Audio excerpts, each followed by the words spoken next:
This is the Chris Stigall Show podcast. Okay, guys, let's just rip. And Chris Stigall. Chris Stigall. Chris, thanks for being with me tonight. Chris Stigall. I'm joined now by Chris Stigall. Now, he puts the broad in broadband. It's Chris Stigall. It's Monday, January 23rd. Thank you so much for downloading the Chris Stigall Show podcast. Coming up today, John Paul Mac Isaac. If you don't know that name, you've probably seen him, and you certainly know the story of the Hunter Biden laptop. This is the Wilmington, Delaware computer repairman who, after like 90 days of sitting with this laptop and Hunter never came to get it, he ended up digging around, looking into it, making some copies. And the story he tells, actually, of how he got this to law enforcement and investigative agents is kind of amazing. I haven't heard the full story. You will today. And frankly, you're going to come away, I think, from this conversation feeling frustrated that there was such a lack of action on the part of all of our government. And I don't just mean Democrats. You would expect as much from a Democrat-run DOJ, but not from the Republicans. So it's a story that I think once you hear told from his mouth directly, you understand how the events unfolded. It wasn't quite as slipshod as it might have looked. I thought it looked slipshod, to be honest, politically. Not from him, but the people who had the information ultimately in the Trump team. But now that I have a better understanding of the background, maybe it'll help you too. So that's on the way today. Mass shooting details in California. That's not at all what Democrats hoped it would be. And yes, I said the word hope. More documents found at the Biden house in Wilmington. Shocker.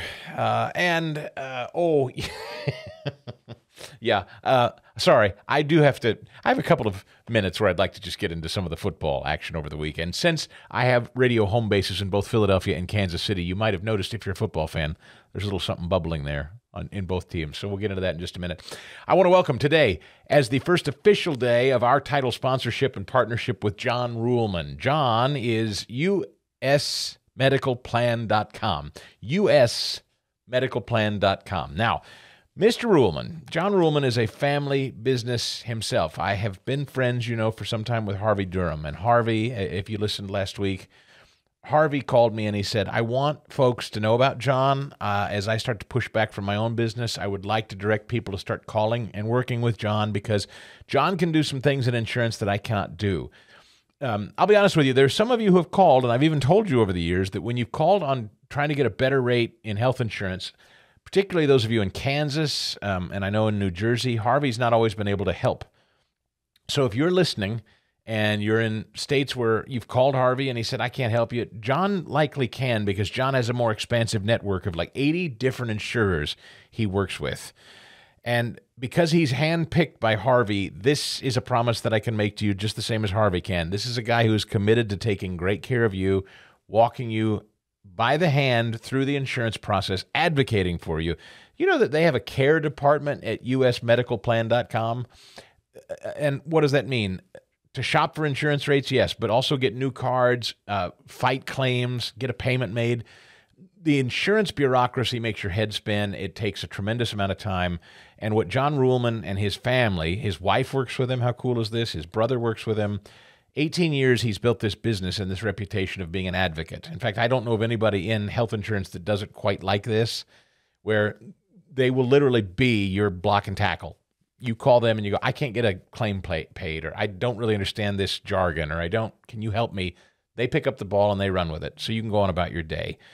So you're going to get much better rates. They're going to ensure you get much better care. He has a wide network of care providers for insurance, and he's also certified to work even with the Obamacare stuff, group insurance, annuities.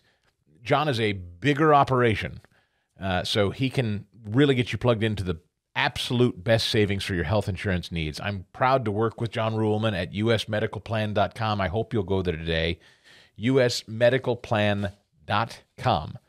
Or you can also give them a call.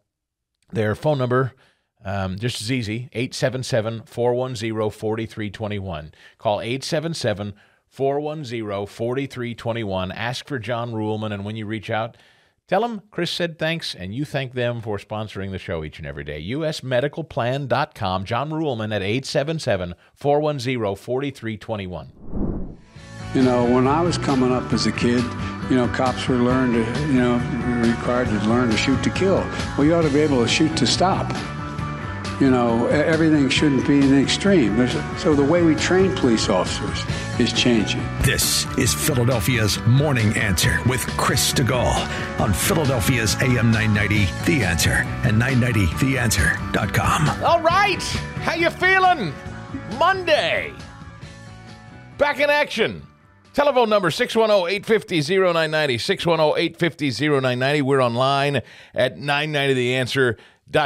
Yes, I know there's serious matters to tend to, and I'm going to, but may I just for a moment tell you that this is a unique feeling for me, personally, to come to you with 4 NFL teams left standing, and 2 of them, half the pack left, happen to be my 2 broadcast hometowns.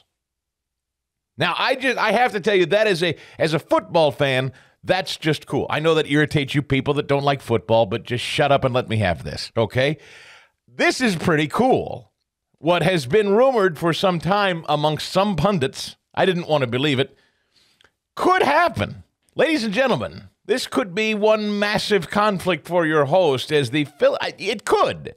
Now, I don't know, given the Mahomes injury and given the fact that the Bengals look just lights out nasty, I don't have any doubt that the Philadelphia Eagles are going to the Super Bowl. I don't have any doubt in my mind.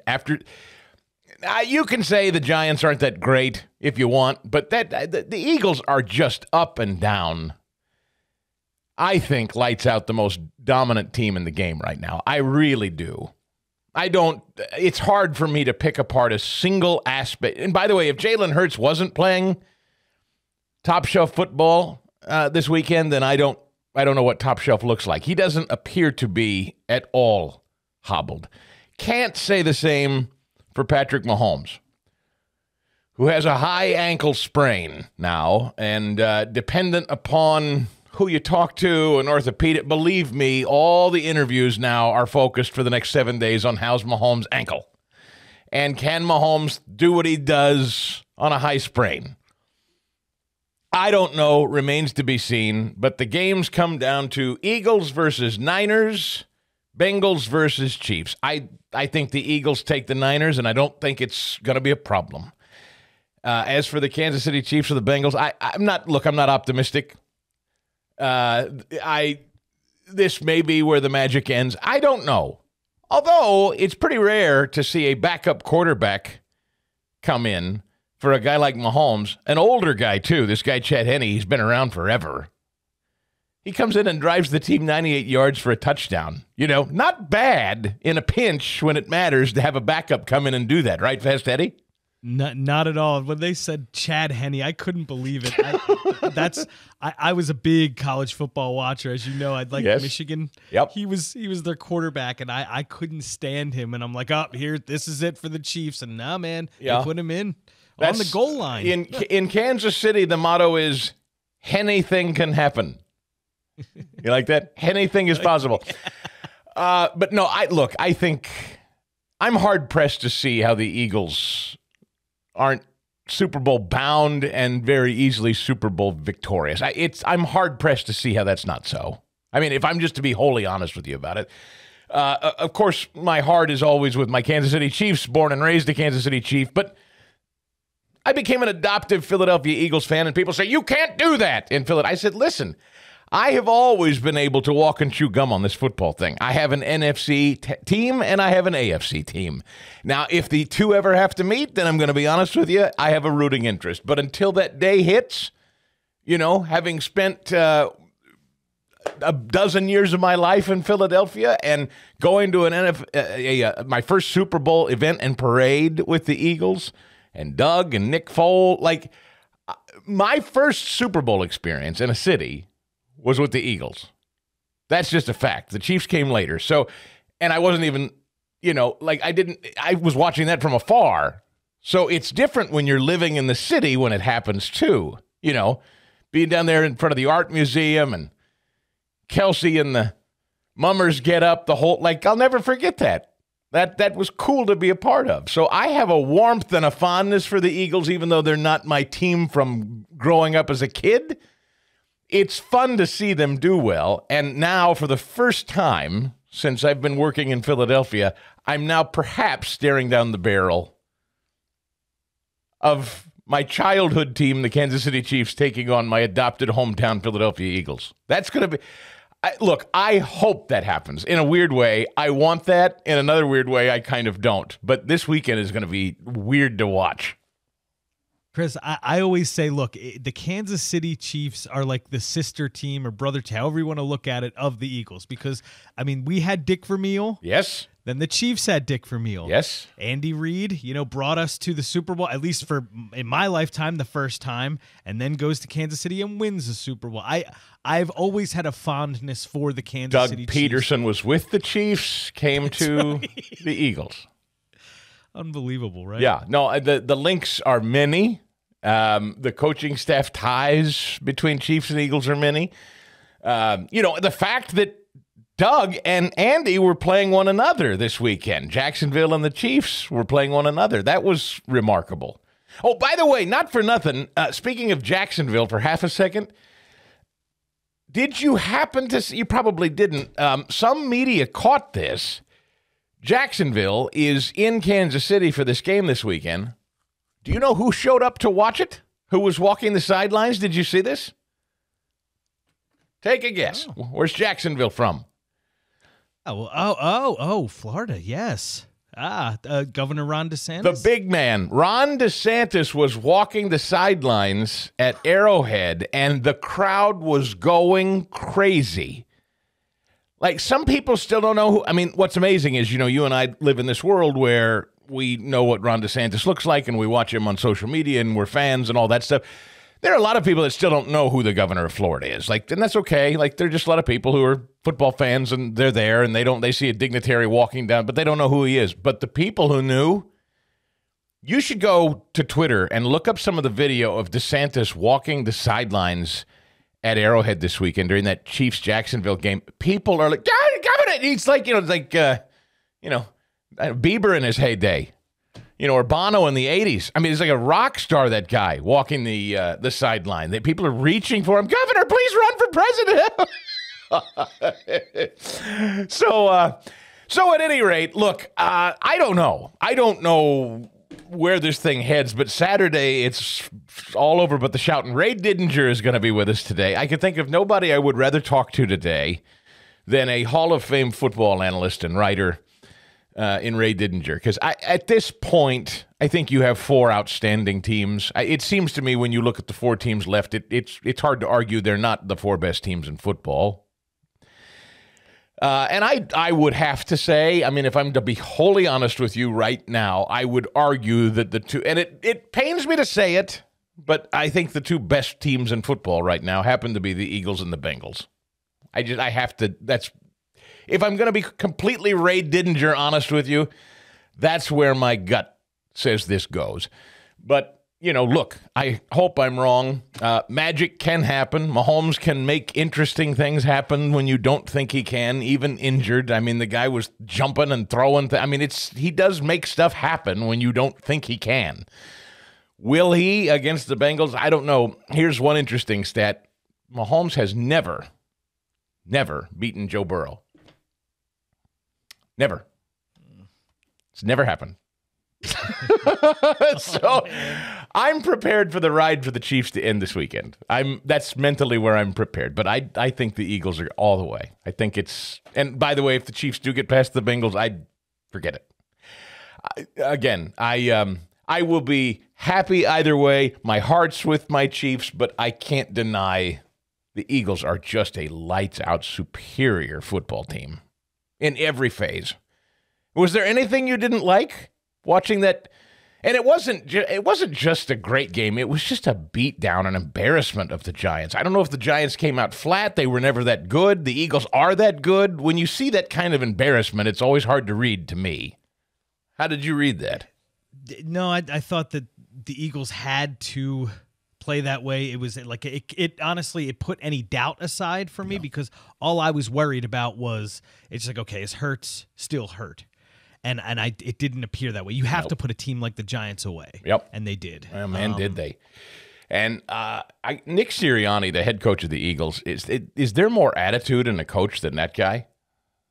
He's mugging for the cameras during the broadcast. I've never seen it like that. I mean, again, the fans just love him. They just love his attitude.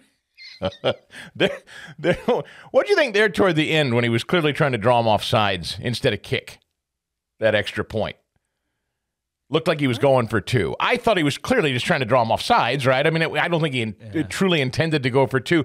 And I can't tell if people were heckling him or whatever, but at one point, and now it's a viral moment where he turns around and says, "I know what the F I'm doing," he shouts. I don't know if he's shouting at a coach or at a fan, but that's maybe the most animated coach in football right now, Nick Sirianni. Yeah. Pretty funny guy. Mm-hmm. Okay, now, look, on a somewhat related football topic, but not entirely, the March for Life in Washington, D.C. was on Friday. I don't want to take total credit for this, but I might. I think Tony Dungy might have been watching what I was doing and saying out there on social media Friday. I made an observation that went rather viral. And it made a lot of people I'm still getting hate for it. And it was easily one of the most shared profundities your host has ever shared. I thought it was pretty solid. I know it was because it's making the rounds, and it's pissing off all the right people. And the observation was, courtesy of Philadelphia Flyers player Provorov, the Russian Orthodox Christian who said, "I'm not participating in Pride Night. I don't want to do it. I'm not going to wear the jersey.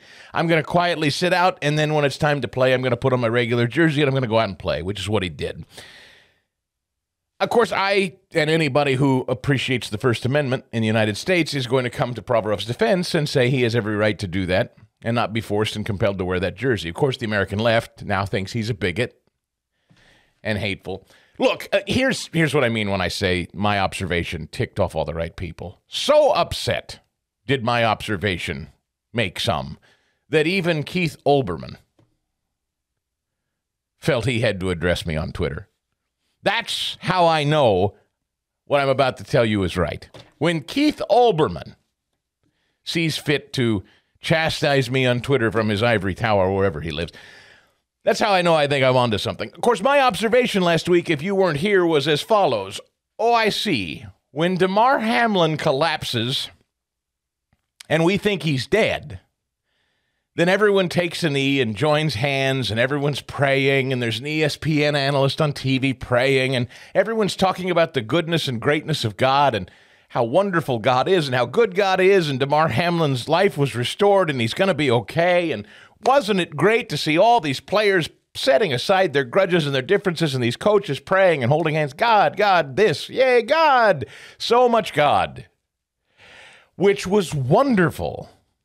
Except you knew deep down, particularly with the ESPN crew and a lot of sports commentary, it was insincere. You knew it was insincere. The prayers, no one wants Damar Hamlin to die. That was scary.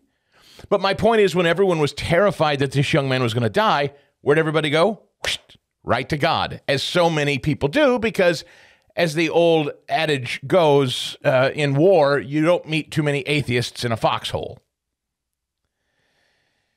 So when, we think a guy's about to die during a football game, everyone is prayerful and reverent.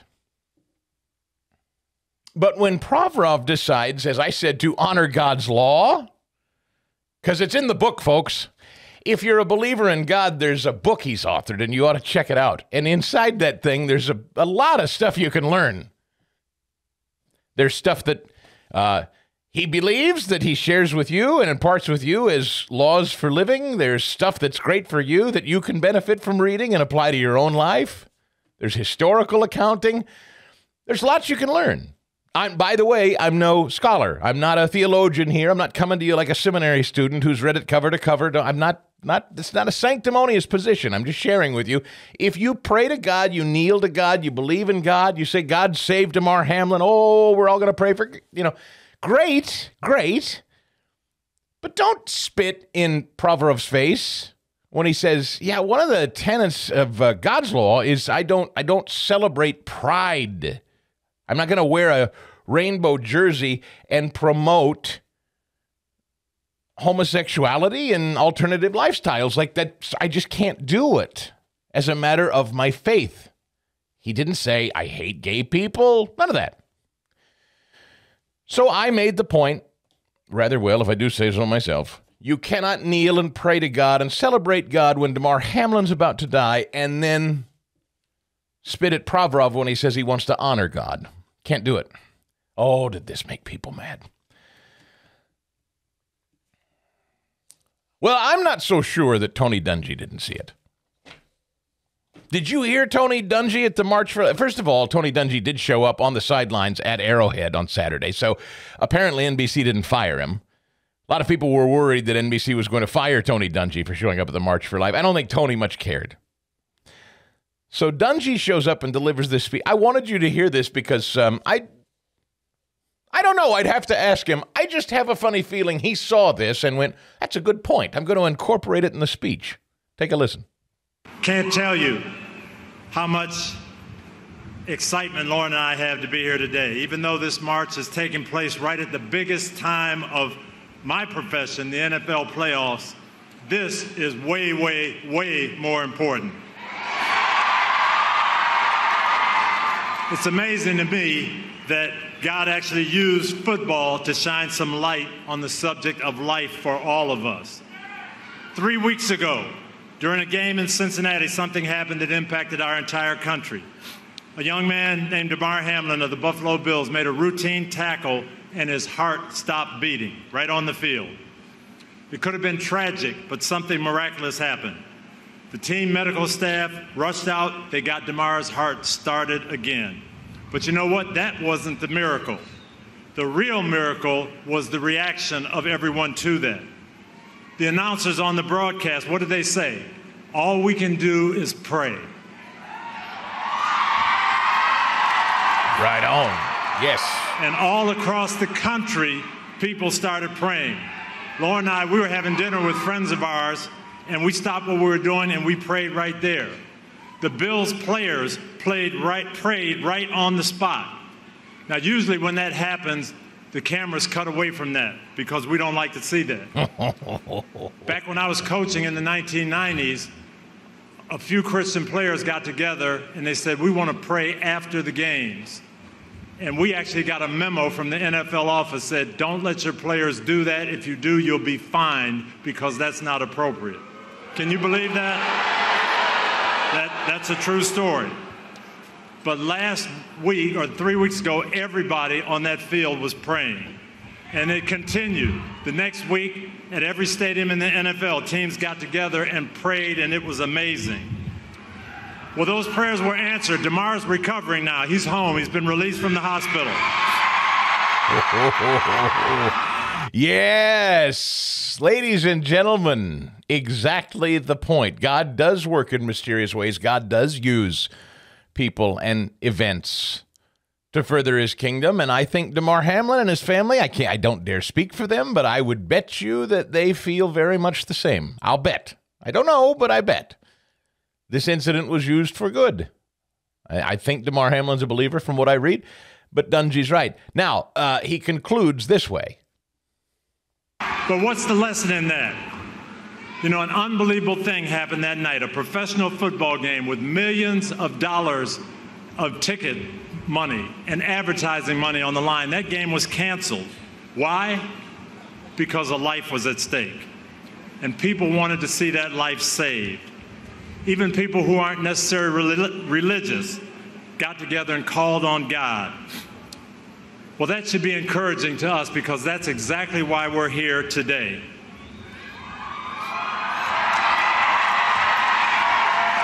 Because every day in this country, innocent lives are at stake. And the only difference is they don't belong to a famous athlete and they're not seen on national TV. But those lives are still important to God and in God's eyes. Psalm 139 tells us that God is watching every one of these young bodies as they're growing in their mother's womb. because he placed them there. Now, we know that there are a lot of people in this country that don't believe that. They don't see these babies as being important. They don't even see them as lives. So what can we do about that? Well, I think we have to take a lesson from Damar's story. We have to pray. We need to pray with the same fervor that we prayed with during that week, because God answers prayer, and he will answer these prayers to save these precious unborn lives as we go forward. So if we do our part, we'll save more and more of these lives. But that can't be the end of the story. When God does give us more of these lives, what are we going to do to nurture these children and help them grow? Yep. Right on, right on. Tony Dungy, NFL analyst, former head coach in the NFL. By the way, not afraid to take a little shot at NFL broadcast. Remember, this guy's still collecting a check from the NBC broadcast. Not afraid to say our football broadcasts like to cut away when people are praying generally, but not on this day. Why? Because there was a guy laying, we thought, dead. Everybody became very reverent to God. Tony Dungy's 100% right. I don't know, folks. I don't know. Maybe Tony and Dungy and I are just on the same wavelength, but that is a powerful, profound point that Tony Dungy just made. You know, my preacher just preached this sermon this weekend, just yesterday. He said that you can't, the fact he remembers Roe versus Wade being overturned. He said for him, that is one of those moments that he will remember where he was when he heard that news. And he said, and while it seemed amongst the pro-life movement that day would never come, he says that's why you can't ever stop praying, and that's why you can't ever stop being a light in the darkness, and that God does work. God does move, even when you think it's not on your timetable. And I think it's just remarkable. I know it would be a leap in many people's minds to take that moment on an NFL football field and connect it so beautifully the way Tony Dungy did today or over the weekend on Friday. But I think that's exactly right. I think what Tony Dungy said is exactly the way God moves, because it really, it forces people to focus on what, one, they truly believe and what truly matters. And two, will they live that out beyond that? There's so many jokes about, God, I'll stop drinking, I'll stop doing this, I'll stop doing that if only you make X happen today. Let the Eagles win or whatever. We throw that around casually and joke a lot, but when there's a human life on the line, please, please, please don't let this person die. Wonderful that everyone would pray. But terribly inconsistent if that person lives, than for you to go on about your day and deny God exists, that God is real, and that human life is precious. You cannot hold both points of view. So in a weird way, Damar Hamlin's shown a lot of light on a lot of people who don't live out their lives every day the way they did that night. And in the ensuing days, we weren't really sure of Damar Hamlin's status. So good on Tony Dungy. People attacking him. I mean, Keith Olbermann attacking him, attacking me. Tony Dungy should be fired by... Do you think Tony Dungy needs the check from NBC? Do you think he gives a rip? Not at all. And there he was. He gave that speech on Friday, and there he was on the sidelines at Arrowhead on Saturday night, like nothing had happened. Bob Spinato at Williamsburg Dental. He is in Broomall, Pennsylvania, just off the Blue Route in Philadelphia. Those of you Philadelphians know exactly what I'm talking about. Massive Eagles fan, by the way. So Bob is very, very excited. Every Eagles fan that listens to this podcast needs to know about Bob Spinato. Top cosmetic dentist in the Philadelphia region for almost the entire 11, 12 years I've now been talking about him. He did my pearly whites that I still, those of you that watch on Rumble, I still get compliments on my smile today, thanks to Bob and his handiwork. If you just need a general dentist, I'm telling you, there's nobody better. And I know there are a lot of you that are scared to death of the dentist. You're embarrassed of your teeth. You're embarrassed of the state of your mouth because you've ignored it for a long time. You think you're going to get judged. You think it's going to be excruciating, whatever they have to do. Bob is not going to hurt you. He is obsessed with never hurting you, and Bob is never going to shame you. He's going to have you in the chair at the appointment time that you've set. He respects your schedule. You've never met somebody more kind, more respectful of you, and every person I've ever sent to Bob comes away feeling like they're friends, and he genuinely cares deeply about his patients. I mean, to the extent that you get his cell phone, you can call him, he calls you. After every procedure, No matter how basic, how routine, or how involved, he calls you at home in the evening to say, how'd it go? How's everything? Are you in any discomfort? Can I help in any way? Never. And I'm telling you, in all the years I've been in the chair for different procedures, I've never felt a bit of discomfort. Not even, when they say you can feel a little bit pinch while we numb you, I don't even feel that. Now, I can't explain how he does it, but it's something he's learned over the years, how to avoid you even feeling the pinch from the needle. And I know people even hate the word needle. If you're terrified, sedation dentistry. Bob even does that. All right, but I hope you'll call 610-353-2700. Make an appointment to meet him today. 610-353-2700. And remember, if you want a professional teeth whitening kit, everybody that listens to the podcast gets it at his cost, just $200. So it's ordinarily a $500 value, but this for this audience, he gives it to you at his cost. So it's a huge savings if you'd like to whiten your smile professionally with Williamsburg-dental.com or 610-353-2700. Bob Spinato. And again, another set of, I don't know how many documents in Wilmington were found again. White House lawyers reportedly requested the FBI search the home of Joe Biden in Wilmington, uncovered a fourth batch of misplaced classified documents. Justice Department officials had previously stated that the 13-hour search of Biden's Wilmington, Delaware home was consensual. But it was, that word must come up a lot in the Biden house, huh? It was unclear which party had initiated it. It now appears that the White House had requested the search of its own, of its own accord. Friday's batch of documents was the fourth to be found since November, the third to be found inside Biden's Wilmington home. Okay, so,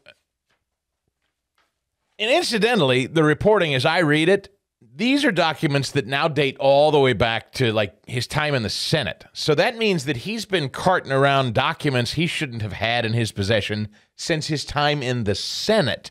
These are documents that go back into the 2000s when he was vice president for Obama, and then back into the Senate. He's been in the Senate since, I don't know, magma cooled or something. So, I mean, like the Cro-Magnon era. Like they found, you'll find fossils and I think some of Biden's old effects if you go digging in Yosemite today. Biden's been around that long in the Senate. So he's sitting on I don't know how much. And if you're to believe this, the White House was like, look, I don't even know what's classified or not anymore, so why don't you guys come on in and have a look? And they're like, oh, well, you have many, many classified documents. Can you imagine being in possession of so much improper material, you can't even sort it out yourself? This story doesn't make sense to me. That's why, again, as I say, this story is not about the documents. The documents are not the thing. I'm begging you to understand this. I can't tell you I know for sure what the thing is, but I'm promising you the documents aren't the thing. Resist the temptation to go, this is outrageous. He's mishandled all these documents. We've got to punish him for the document. Resist the temptation to fall into that trap. Do you know how I know I'm right? Because Democrats are actually now suggesting he should be held to an account for the documents. Dick Durbin on CNN over the weekend. Take a listen. I want to play something that you said last year about the classified documents found at his Mar-a-Lago resort. It's an outrage. It is a literal outrage for the president to take this important information down to his home in Florida and then store it in a closet with traffic, people back and forth in his resort and golf course is an outrage. Is it also an outrage for the current president to have what appears to be multiple classified documents in multiple locations? At its heart, the issue is the same. Those documents should not have been in the personal possession of either Joe Biden or Donald Trump. But what happened and followed from it is significantly different. Oh, sure. Yeah. So it's outrageous, but it's different. Chris Coons is very similar. The Delaware Senator Chris Coons, for most dyed-in-the-wool Democrats now, the reason this is different is because Biden was transparent. Not that he was in possession of it, it's in the way he dealt with it. Well, I could actually, if we're going to use that argument, I can use it right back at them. Here's how it goes. You ready? So if Trump is more guilty, and again, folks, I don't want you to misunderstand me here. I don't think this document story is real. I don't think this is the thing. It's all phony. But if I'm going to use the argument that Trump and Biden are different, and Democrats' official claim is, you guys like Coons, well, it's in the filing. It's in the way and the handling. The reason this is different is because Joe's a good guy who just made mistakes. He's Mr. Magoo out there. Why, he doesn't. He's got so many papers. Why, I don't know. I got them in my shelves. I got them on my... Ooh, you road hog. Yeah, old Joe's Mr. Magoo. Can't help himself. Doesn't know what he's doing. I got papers here. I got paper. Oh, what do you want? I don't know. Is it the TV guide? Is it? I don't know. Ah, I'm Joe. Love you. God love you. The hair's on my leg. Corn pop. Ah. Everybody loves Joe. Avuncular old Joe. He just makes mistakes. Trump. You know, white cat on the lap. Dr. Evil. Sinister. Knew exactly what he had, stole them in a calculated fashion, and hung on to them tight until Merrick Garland, the hero, the bowling alley waitress, came galloping in on his white steed to seize the classified documents from the evildoer Trump and save the nation. Good grief. Folks, who was born yesterday that believes this crap? If anything, you could say Trump knew exactly what he had because he believed he was entitled to have it. Or maybe he declassified it or said, and to this day, we do not know what these documents in question are. We don't know. And it's not as though Trump's going to be able to say so. I mean, Trump can't hold a press conference and go, here's all the documents that I kept that they marked classified, that I declassified, that I wanted to keep. Here's what they are. Here's what they were about. We can't know. So it's the DOJ's word versus Trump. Who do you trust? Now, for the left, they trust the DOJ. The government, there's now ample evidence to believe the CIA assassinated one of their presidents, and they're more inclined to believe official Washington today, Democrats are. Now, you can say that Trump is fast and loose with the truth all you want, but I just do not believe that Trump was sitting around in the Oval Office days before he left and goes, I want every piece of top secret classified information in my possession. And then we're going to go down to Mar-a-Lago and we're going to keep it all. And no matter what they do, we're going to fight them and we're never going to have it handed over. I don't believe that. Do you?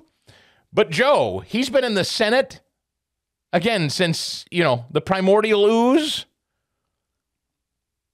Oh, well, I don't know. I stick a little here, stick a little there. A fourth visit. It took 4? Think of it this way. He has so much classified material he doesn't even know he has. So, what's worse on his face?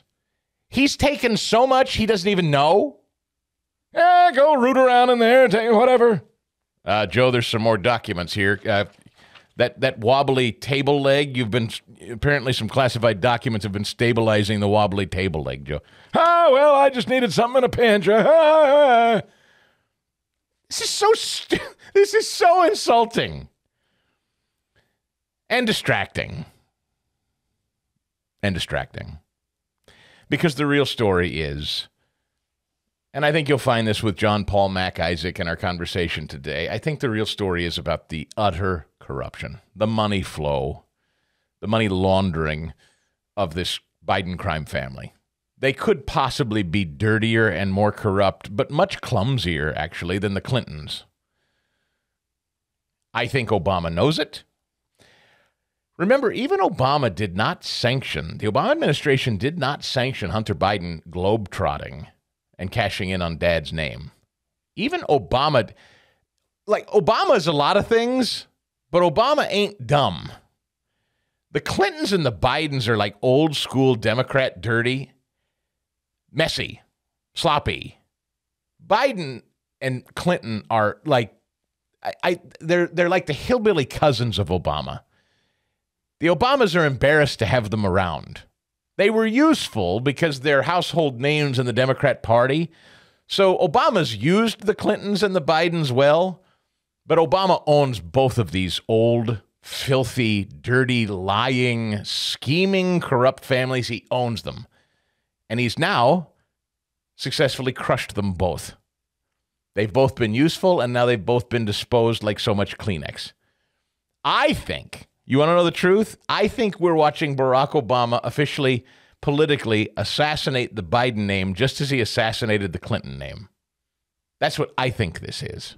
I just ordered my entire team at the Chris Stigall Show podcast. I ordered them all MyPillow products. I sent one of my assistant producers a pair of MyPillow slippers. I ordered my wife a pair of these slip-on slippers. She even picked out her color. There's a whole myriad of colors in the MyPillow slippers. I don't know if you've seen them yet. I can't wait for her to try them on. I'm told they're extraordinarily comfortable. One of my producers, my executive producer in Kansas City, he just told me he already got, we ordered these on Friday. He got his MyPillow Go Anywhere travel pillow and a medium-filled MyPillow to try out for the first time. He said he'd been hearing that advertised for years on baseball broadcasts in Kansas City. He said, I'd always wanted to do it. I never did it. I said, well, my friend, I'm going to send you some. So he just got his delivered to the front door. You know what I ordered? They have a full body pillow. I'm a guy who I like to hug a pillow every night. I don't know why. Maybe it's like my teddy. I do. I like it. You ever have a hugging pillow, we call it? That's my joke. I'm a side sleeper, and they have a full body MyPillow. So I said, well, that's what I want. So we got that. I'm sending Fast Eddie, executive producer of this broadcast. I'm sending him a MyPillow dog bed. I'm also ordering a dog bed for my buddy Dean, and sending him a couple of MyPillows as well. So I got the whole team, including my wife and me, covered with MyPillow products. And you know the best part of all, whether it's the towels, the Giza Dream Sheets, which I ordered, we ordered both of those too. You use my promo code Chris, my name, Chris, in the promo code offering. You get to save up to 66% on everything on that website. Oh, I got some coffee too, my coffee. Mike sells coffee too, ground or whole bean. I can't wait to see what that tastes like. I admire Mike Lindell. The fact that most of the country commercially has come down on him and thrown his products out of their store simply because he speaks his mind is outrageous to me. The fact that he has created a website and products that are quality and that people want and has been thriving anyway means the world to me. Partnering with a small businessman and celebrating free speech and celebrating American-made products matters a lot to me. If it does to you, I hope you will reach out to MyPillow. You can call 800-932-5056, 800-932-5056, or go to MyPillow.com and enter my promo code Chris. It lets them know you listen, which means a lot to me. You're also going to get awesome products at a savings when you use that. All right? So support a great small business. Get some great American products. MyPillow.com, promo code Chris. You probably know this gentleman's name. It's funny, we were just talking a little bit offline, and because I was asking him, he has 4 names. His full name is John Paul Mac Isaac, and I said I wasn't entirely sure how to address him. He said Mac Isaac is the last name. He said John Paul is the first. He said not Russian. It's Scottish, which I appreciate. Contrary to popular belief, right, Mr. Mac Isaac? Welcome to the show. Well, thanks for having me on the show. I say that jokingly, tongue-in-cheek, because if you don't know the story of John Paul Mac Isaac, to cut to the chase, this is the guy who was in possession of the Hunter Biden laptop first. This is the guy who Hunter dropped the laptop, or somebody dropped the laptop off at the shop. This is the gentleman's shop. And we've seen you do interviews over the last couple of years, not talk to you ourselves. You're just down the road a piece there on 95 from us. So we welcome you in. It's so strange that your little store became sort of the epicenter of one of the biggest scandals in modern political history. How has that settled in with you now with lots of time behind you? Well, I mean, it's unfortunate. I really loved my store. I had it for 10 years, and I took a lot of pride in the quality of service I provided. And it's like for the last 2 years, there's been a piece of me missing, over 2 years. So it's been real rough. It's also incredibly scary. I live 10 miles from Joe's house, so I don't really leave the house too often. Thank goodness for COVID and the fact that now everybody delivers everything to you. I don't really need to leave the house, but it is a bit nerve-wracking. Do you feel in danger today? when you have places like the Washington Post ran a story where they identified as key witnesses Tony Bobulinski and myself, that's just a dog whistle to say, if you want to make sure nothing happens with these investigations, do us harm. And after that article came out, I started getting a new influx of death threats. And actually, I received my first death threat emoji, which I had no idea there was an assassin emoji, but apparently it's a ninja emoji. But when you put it next to your family emoji, it gets a little dark. But wow, it's but I've been getting these kind of threats for over 2 years, so you kind of get used to it. Plus, you feel like they're a little late to the party, especially the ones calling me a Russian. Yeah, right. I guess if we could rewind to the very beginning, I hope you aren't too terribly bored telling this story, and maybe a lot of other people are familiar with it, but the details of it have always been peculiar to me.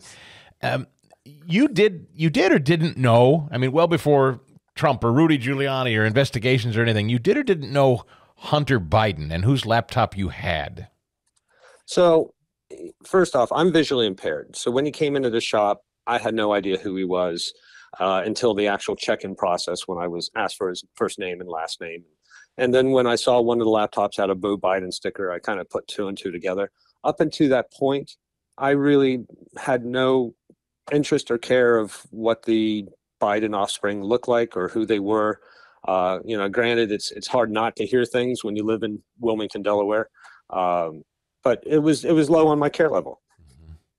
And you began to do work on it, I guess, that he asked you to do. Yep. He came in with 3 laptops. They were all liquid damaged. He wanted the data recovered off of them. And because of the condition, he was in an intoxicated condition and he was kind of a bit of a mess. And because one of the laptops had a Beau Biden sticker, often is the case that customers will come in with their deceased family members or loved ones digital devices, and they just want to get the memories off of them. So I kind of thought that was this case. His brother had passed away 2 years prior, or maybe a little longer. So, I kind of felt bad for the guy. The first laptop was a complete write-off. It was just beyond anything I could ever recover data from, so I handed that back to him. The second laptop just had some inoperable keys, and again, I felt bad for the guy, so I gave him a keyboard and showed him how he could get beyond his inoperable keys and do the recovery himself. The third laptop, which was it was suffering from power issues, so it wouldn't stay on very long. I could get the data off, but it would be a touch and go process. And that one would be the one that I would have to check in, which ultimately became the laptop from hell. And you sat with that for how long, that particular laptop, working on it? So I checked it in on April 12th, and I performed the recovery over the weekend. It was a Friday night when he dropped it off. I called him up and left a message on the 15th to have him drop off an external drive. I knew his voicemail was working because on the 16th, he showed up at the shop with a external drive. I told him I could transfer it overnight and it'd be ready in the morning. He requested that I bill him through a Square secure payment system, as well as give him a ring in the morning. I did. I left a message that it was ready to go. That was April 17th. I called him repeatedly, no response. A couple of weeks later, called him, end of the month, called him, and I never heard back from him. By the mid-July, it became my property. I knew that there was criminality on the laptop because I had seen it. I just didn't know how severe. And so I took a deep dive into it and realized rather quickly the severity of what I was sitting on.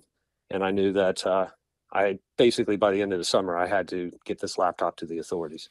I think this is the part of the story that, all of us that have had computers and all of us that have had work done and take them to you guys, I don't know where that line is. I mean, I know you said you were in possession of it for some time, and I guess at some point it becomes your property if no one claims it. What's the ethical line? Like you said, you're working on it. You already see stuff that's shady. Are you obligated legally to report that at that point or not necessarily? Well, it's often a occupational hazard to come across pornography. Yep. That's just kind of the ropes with this line of work. Obviously, and in the past, I have seen pornography which was illegal, and I reported it to the authorities. Okay. So I did not see that level. I did see a lot of financial documents. And let me be clear, normally a data recovery, I wouldn't see anything, because the computer would be healthy and I would be able to flick a switch and it would transfer overnight and I'd come in the morning and it'd be done. this was not the case. This machine would shut down every, half hour. I'd have to restart it, or charge it back up, get it going again, start transferring data, verify what I copied previous. And it was during that verification process, which was touch and go over, the course of a whole day. That's when I was privy to, okay, this is a lot of very personal and private information that would be very embarrassing. Luckily, his dad's not running for president. So obviously that changed for me dramatically 2 weeks later when his father announced his candidacy. It wasn't until the summer when I started to see Burisma and Hunter Biden in the news that I realized, wait a second, I saw a lot of money exchanging hands, a lot of documents pertaining to Burisma, and that was the first sign that I might be sitting on something substantial. Wow. And it's probably not even arguable if he had not left the laptop, this wouldn't be a story today, right? Or who knows if he had took it anywhere else. I mean, it's kind of odd that out of all the places he could have taken it to, But if he'd come back and picked it up after you called him, you still probably would you have said anything at that? I mean, you wouldn't have had, I guess, the evidence to back it up, even if you saw something, if he'd picked it up in a timely fashion. Yeah, and I would not have had it become my property after 90 days, and then I wouldn't have done the deep dive. I would have just seen the superficial stuff and a lot of embarrassing stuff, and like old customer data that's not illegal, I keep that confidential. Are you satisfied with the way it was handled from the political perspective? I want to talk about the law enforcement perspective, and I know, when you're talking about the FBI and the federal government, that's something else. But I'm from a political perspective, if I can be blunt with you, look, I'm a Trump voter. I'm a Trump supporter. I knew this story. I heard about you. The first time I heard about it, though, was through Rudy Giuliani. I don't know. I didn't feel, frankly, like maybe that was, how do you say? It seemed like it was a little ham-handed, like it was a smoking bomb that you had, and I just didn't feel like it was rolled out quite the way I would have preferred it politically. You had nothing to do with that. You're a bystander, but what did you think about it? I think when you put it in the context, in the timeline, so I made the decision with my father, who's a retired colonel in the Air Force, who I was the first person to let know what I was sitting on because I really needed help, and he's the only person I trusted. We decided to reach out to the FBI in Albuquerque because we were fearful of repercussions on this side of the country. Mm-hmm. And he reached out to the Albuquerque FBI on October 9th. They collected the laptop on December 9th from my shop. 2 full months later, you tell them you have this, and it's 2 months before they come collect it. Oh, they told my father to get out of his office and don't talk about this stuff. It was, my father described his interaction with the FBI as the most humiliating experience of his life. He just went in there, 31-year colonel in the Air Force, went in just asking for some level of protection for his son who was sitting on a time bomb. And the FBI agent's like, nah, this sounds like a civil matter. We can't help you. Don't talk about this. Lawyer up and get out. Wow. And that was our first interaction with the FBI. Then they came to my house. And if I may interrupt on that, I'm sorry, because were they sincere that they just thought, either you're nuts or it's not a big deal to them? Or how do we read that they were dismissive? I think the way my father described the interaction, which I wrote down in the book, it's the agent refused to give his name. He questioned the legality of how I acquired the data. It seemed to have absolutely zero interest in the one goal my father had set out when he reached out. So your interpretation is they didn't believe you, like they didn't think it was real, maybe? Well, it's hard to tell because my father tried to give them a copy of the drive. They refused, but they did take a copy of Hunter's signed paperwork. So I think there was some interest, but I think it was, let's run this up the flag and see what happens. So. By the way, the book is called, I'm sorry I didn't mention this off the top, I should have. American Injustice is the name of the book, My Battle to Expose the Truth, if you'd like to read this full story. So it's 2 months after you initially go to them and say you have this thing that they physically come and get it. Yep. And then I was hoping that during this time, the impeachment hearings were taking place. And I knew I was sitting on evidence that could exonerate the president. So it was now the different levels of urge to get this thing to the proper authorities and have an investigation just ratcheted up a substantial amount because I waited patiently during the entire impeachment trial for this laptop to show up. And when it didn't, I realized then that the FBI cared more about protecting the Bidens than they ever cared about acting on the criminality on this laptop, let alone protecting me. So and then the circle of people that knew I had this laptop got substantially greater. So I then sent my father and my uncle, this is now about February of 2020, end of February of 2020, after the impeachment trial, sent my father and uncle armed with several documents off of the laptop and knocked on the doors of several members of Congress to try to alert them to the existence of the laptop and now the existence of the FBI's handling of the laptop. And unfortunately, there was a global pandemic that just kind of kicked off, and I think the country was in a really bad state to have a bombshell like this dropped on them. Our cries for help fell on deaf ears, and it wasn't until August of 2020 where I was getting incredibly nervous. I felt like the clock was ticking if this didn't get out, and I tried the Justice Department, and I tried the Congress. I figured the next step was to go to the president, and I figured Rudy Giuliani was a lawyer for the president. He also was boots on the ground in the Ukraine in 2019. So he I felt like he would know more about what to do with the information I had. And that's why I chose him, mainly because he was a lawyer for the president, and I tried every other avenue in our government. Which is depressing. I mean, as I know all that now, I don't think I knew all of that. I mean, you tried your level best to go through every legitimate channel first, and then when nothing else worked, you said, okay, fine, Rudy. Was basically your last ditch. Yeah. And look, again, it's not as though, I don't want to misstate this as though if Rudy had offered it up a different way, the press would have been kinder and more receptive. There seems to be no way. I mean, I don't, the Lord himself could have descended with that laptop and, mainstream media wouldn't have believed the story, I guess, or wanted to dismiss it anyway. Well, I knew the closer we got to the potential of an October surprise, the more it would be portrayed as such and then brushed under the carpet. Yeah. And that's why I reached out and I traded my fear for courage. Because again, up until August, I was desperate to keep my identity completely a secret. And I was still convinced I could protect my business and my life and everything. So it was at the end of August when I realized that this isn't going to happen until, because I knew what to say. I knew dates to drop. So when I made it, I emailed Rudy Giuliani's website and said, here's the deal. I know that on this date and this date with this guy and this guy. And I got a response the next day. And by the August 28th, I overnighted a copy of the drive to Rudy's lawyer, Bob Costello. And I thought I was done. I thought mission accomplished. I finally handed the drive to somebody that looked like they really wanted it and represented the president. So I didn't think that it would unfold the way it did, but it has, and this is it. And by unfold the way it did, you would have thought that what you saw, what you know is on that thing would have exploded to the point there's no way in the world Joe Biden would sniff the presidency, is what you would have assumed. Yeah, I was not suspecting the level of collusion between our federal government and our agencies and our social and mainstream media, because on October 14th, and I remember it clearly because a buddy of mine called me. He's like, dude, you broke the internet. And I'm like, what do you mean? He's like, everything's shut down. You can't talk about it. You can't, it's like complete. And I'm like, this doesn't happen organically. Mm-hmm. This doesn't happen naturally.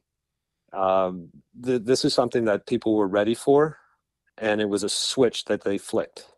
And that level of collusion, that started a long time ago. And I always felt back then that somebody was getting spied on, either Rudy's office or myself, because I broke radio silence basically at the end of August when I overnighted that drive to Rudy. And if they were listening, and now we found out through the Twitter files, they were, and they put together with the Aspen Institute, they put together a workshop to go through and role play how this thing would unfold. So it's scary because for all those people that think we're inching our way towards socialism, I hate to break it to you. We already have our state-run media and our state-run social media. What do you think we're seeing then, based on what you've gone through here? What are we seeing now with this Biden document thing? Our interpretation is, my feeling is, The money is the Biden crime. The money is the story, not so much the documents. But it seems interesting that that very same machine you were just mentioning seems now to be aggressively moving on Biden. Are you interpreting it that way? I have three feelings on the matter. First, it gives the appearance that the DOJ is even-handed with its distribution of justice, which it's not when you peel off the superficial layer. The second is I think that the deep state wants Joe out, and this is a way to do it. And then the third thing is I think it more reflects directly on Joe. I think if you were at the position where you're about ready to be subpoenaed by Congress for documents that might be in multiple locations, I think the easiest way to get rid of those documents would be to slide them into a folder called Top Secret and then have them publicly whisked away, never to be seen again. So I think there's a bit of a cover-up going on as well. And I mean, the Hunter Biden laptop, the subpoena that I was given was out of a white-collar crime out of Baltimore. So if you want to hide a laptop, hide it in another case with a bunch of other technology equipment. And so I feel like it's the same playbook. Do you still believe that laptop is the key to the whole thing? Do you think that laptop contains enough that if we truly saw all of it and knew everything about it, that's the whole ball of wax that proves beyond a shadow of a doubt the Bidens are corrupt? And there was 128,000 emails on it. I only looked at what was pertaining to Burisma, and I really only needed a couple weeks before somebody who has absolutely no foreign policy experience could tell that there was a blatant pay-for-play scheme running out of the office of the vice president. Wow. I think that the laptop reveals a lot more to maybe how Washington operates in general. I'd like to, it could be a Rosetta Stone, for us to unlock other mysteries of the cabal that's making a lot of decisions for this country. So several media outlets have it now, including people like Miranda Devine and the New York Post. Are you satisfied with the reporting on it yet, or you still feel like there's more? There has been some great reporting on the laptop. And then even some honest reporting from places that I really didn't think that was going to show any light to the laptop, like CBS is reporting. So I think what's important now is to act on the criminality that's there so that we can put a stop to whatever influence our adversaries have over the current administration. John Paul Mac. Then we can dissect it later. Yeah, John Paul Mac Isaac's book is called American Injustice, My Battle to Expose the Truth. And as far as your role in this now, are you done? Do you anticipate you're not done? We know that laptop physically still sits with, by the way, a Trump-appointed U.S. attorney, the only one left. Merrick Garland did not toss him, and apparently this case still sits with him in Wilmington, yes, as I understand it?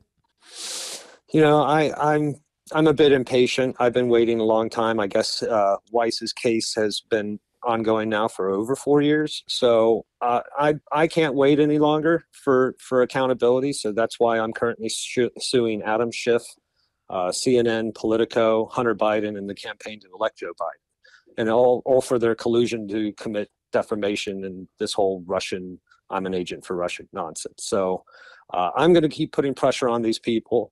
I've been working with members of Congress for the past half a year to make sure they have all our resources and materials, my timeline, all my conversations with the FBI, with everybody. So, I'm ready. I'm ready for Congress to take over, and then I can tap out. Yeah, who's been helpful? That's what I'll close with that. Who has been helpful?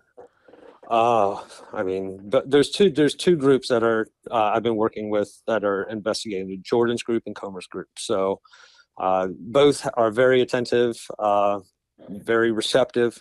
A far cry from the late winter, early spring of 2020 when we were trying to alert them the first time. That's Comer and Jordan, the congressman, now in control of the House. So do you expect to be called before the House to testify now that they're in control? I'm looking forward to it, mainly to have the opportunity to pound my fist and give a evil eye to Adam Schiff. But I don't think I have to. I wrote the book. The book is the cliff notes for the entire interaction.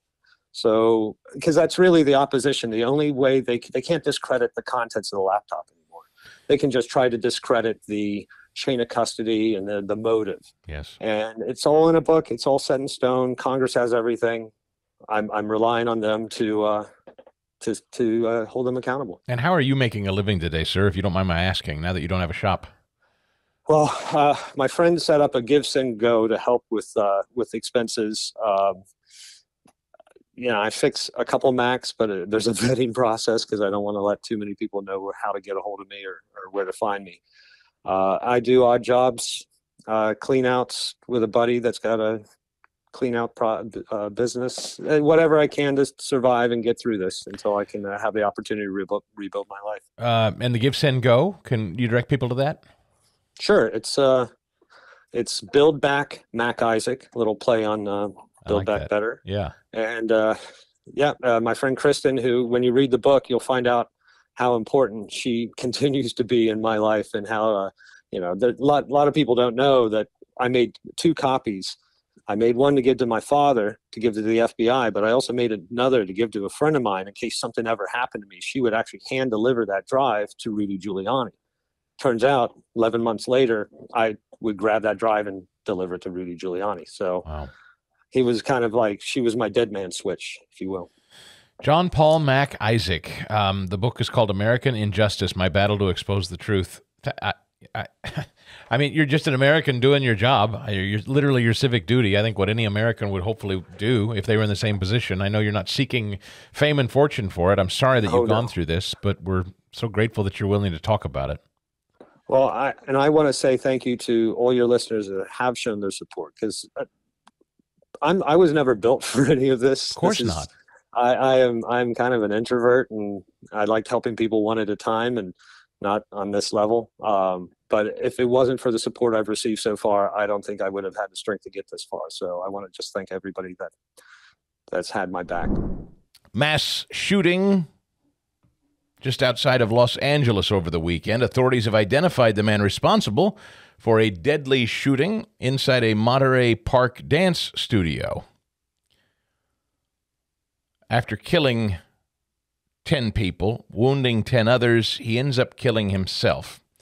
Now, predictably, Democrats jump on an event like this. Adam Schiff tweeting, 10 dead in Monterey Park. I am sickened. A horrific example of needless gun violence with bigotry toward AAI or AAPI. Fast Eddie, have we established what AAPI stands for? Asian American and I think Pacific Islander? Right? Yeah. Bigotry toward AAPI individuals as a possible motive. The families are in my prayers as we seek information from law enforcement. We'll never quit demanding real action on gun safety. There is one hiccup in Mr. Schiff's condemnation of the bigotry toward AAPI. What happens when the guy who opened fire on the AAPIs is himself an AAPI?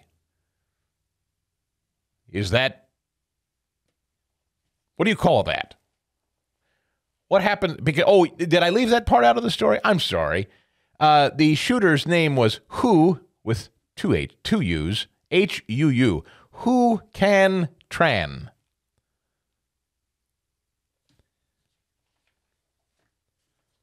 I'm guessing not a lily white guy from the suburbs. Hu Can Tran. 72 years of age, no less. We're still not clear on motive, says the Los Angeles County Sheriff. So where's the bigotry? Of course, there is none. But Democrats are altogether willing to lie so that they can eliminate the Bill of Rights.